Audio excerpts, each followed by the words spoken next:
Hello மக்களே, இன்றைக்கி 9வது வாரம் பூஜை நம்ம வீட்டில். லக்ஷ்மி பூஜை, ஐஸ்வர்யம் தரும் லக்ஷ்மி பூஜை.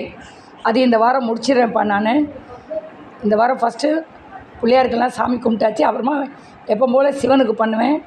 அந்த அபிஷேகமும் பண்ணிவிட்டு அவருக்கு ஒரு பெரிய சாம்பிராணி காட்டிட்டு அதுக்கப்புறமா பழம்லாம் வச்சு 3 விளக்கம் ஏற்றிட்டேன். ஏற்றி இன்றைக்கி அந்த பூஜையை முடிக்கணுன்றதுக்காக காலையில் சீக்கிரமாகவே எழுந்தேன். சக்கரை பொங்கல் செய்யலாம் பார்த்தா ஆஸ் யூஷுவல். ஆனால் இந்த தடவை சக்கரை பொங்கல் இல்லாமல் முந்திரி போட்ட சிறுபருப்பு போட்ட ஒரு பாயசம் பண்ணேன்ப்பா. ரொம்ப டேஸ்ட்டாக இருக்கும்ன்றதால அதை பண்ணி வச்சேன். அம்மாவுக்கு வச்சு கும்பிட்டுருவோமே அப்படின்ற ஒரு ஆதங்கம் தான்.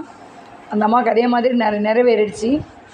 அதே மாதிரி கற்பூரம் தீபாரதியும் பண்ணிட்டேன். ஸ்லோகங்கள் எல்லாம் சொல்லி, எனக்கு தெரிஞ்ச லக்ஷ்மி ஸ்லோகங்கள், துர்கை சோமக ஸ்லோகங்கள்லாம் சொல்லி இன்றைக்கி சாமி நல்லதனமாக முடிச்சிட்டேன்ப்பா.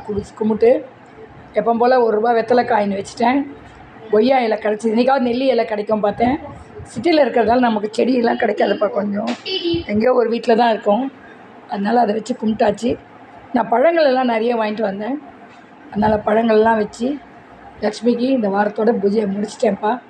அப்படியே சூரியனாருக்கும் அன்னைக்கும் எல்லாம் வச்சு கும்பிட்டாச்சுப்பா. நீங்களும் உங்கள் வீட்டில் இதே மாதிரி 9 வாரத்துக்கான பூஜையை நீங்கள் செய்யுங்க. ஆரஞ்சு, ஆப்பிள், மாதுளம் வச்சு கும்பிட்டுட்டேன். பாயசமும் வச்சுட்டேன். ₹1 காயினும் கொய்யா எல்லாத்தையும் வச்சு நல்லதனமாக நிறைவேற்றிட்டேன்ப்பா.